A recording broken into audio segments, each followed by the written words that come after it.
பாட்டு யாருக்கு சொல்றோம் அப்படின்னு ஒரு இஷ்யூ பண்ணிட்டு இசையமைப்பாளருக்கு சொல்லுமா இல்லை பாடல் வரி எழுதுறவருக்கு அப்படின்னு ஒரு இஷ்யூ ஒரு படத்துடைய பாட்டு டோட்டலா இசை என்பது தயாரிப்பாளருக்கு தான் சொந்தம். ஏன்னா இசையமைப்பு கதையை நாங்கள் தேர்ந்தெடுத்து இயக்குனரை பேசி, பிறகு ஹீரோவை பேசி, பிறகு மியூசிக் டைரக்டர் யாருன்னு பேசி, மியூசிக் டைரக்டர் கதையை சொல்லி, டைரக்டர் என்ன பாட்டு அந்த படத்துக்கு வேணுமோ சிச்சுவேஷன் சொல்லி, அதுக்கேற்ற டியூனை டைரக்டர் தான் வாங்குறாரு. அது டைரக்டர் என்ன சொல்கிறாரோ அந்த வேலையை தான் இசையமைப்பாளர் செய்யணும்.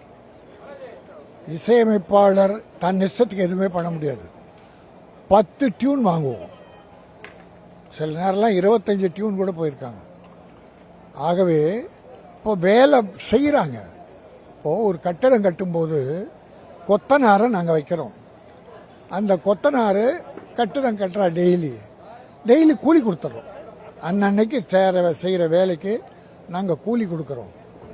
கட்டடம்லாம் முடிஞ்ச பிறகு கிரகப்பிரவேசம் பண்ணும்போது அந்த கட்டடம் எனக்கு தான் சொந்தம், நான் தான் கட்டினேன் என்று சொன்னால் எப்படி முட்டாள்தனமாக இருக்குமோ, அதை போல இந்த இசையமைப்பாளருக்கான சொந்தம் என்பது மிகப்பெரிய தவறு. நாங்கள் அதுக்குரிய சம்பளம் கொடுத்துட்டோம். அவர் எங்களுக்கு வேலை செஞ்சார், அது யாராக இருந்தாலும் சரி. ஆனால் இன்னைக்கு அது ஒரு கேஸில் இருக்குது. தயாரிப்பாளர் சாதமாக வர்றதுக்கு வாய்ப்பு இருக்குது. ஆக தயாரிப்பாளருக்குத்தான் பாட்டும் இசையும் சொந்தம்.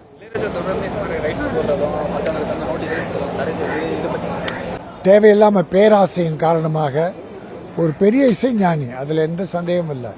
ஆனால் அதே போல் ஒரு பெரிய பேராசைக்காரர், அளவுக்கு மேலே ஆசைப்படுகிறார், பணத்தின் மீது அவ்வளவு ஆசை. ஆக அவர் செய்கிற அத்தனையுமே சரியில்லாதது. தயாரிப்பாளர் படம் சரி, பாடுறாங்களே பாடகர், அவருக்கு சொந்தம் இல்லையா?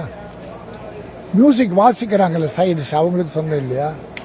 லிரிக் எழுதுறாங்களே அவங்களுக்கு சொந்தம் இல்லையா? அப்போ ஒவ்வொருத்தரும் சொந்தம் கொண்டாடனா அந்த இசை யாருக்கு சொந்தம்? பணம் கொடுத்து படம் எடுக்கிற தயாரிப்பாளர் தான் சொந்தக்காரர். அதில் எந்த மாற்று கருத்தும் இல்லை. உங்களை நாங்கள் வளர்த்து விட்டோமே. இசையமைப்பாளரை யார் அறிமுகப்படுத்தினார்? பஞ்சு அருணாச்சலன்னா அண்ணன் கிளியில அறிமுகப்படுத்தினார். அப்போ அவர் சொந்தம் கொண்டாடலாமா? தயாரிப்பாளர் பஞ்சு அருணாச்சலம் தான் அண்ணன் கிளியில வேலை வெட்டி இல்லாமல் இருந்த கூப்பிட்டாரு, நல்லா பண்ணார். அப்போ அவர் நான் தான் கூப்பிட்டு வந்தேன், எல்லாமே எனக்கு சொல்லலாமா? வைரமுத்து மிகப்பெரிய கவிஞர், அவர் தரத்தால் அவர் வளர்ந்தார். இசையமைப்பாளர் அவர் தரத்தால் வளர்ந்தார். ஒவ்வொருத்தரும் கூட்டு சேர்ந்து தயாரிப்பாளர் தான். ஒரு ஹீரோ நடித்து சம்பளம்லாம் வாங்கிட்ட பிறகு நான் நடித்தேன் ஹீரோவா, எனக்கு தான் சொந்தம் சொல்லலாமா? ஆக அத்தனையும் தவறானது. ஒரு படத்துடைய பாடல்கள், இசை அத்தனையும் தயாரிப்பாளருக்குத்தான் சொந்தம்.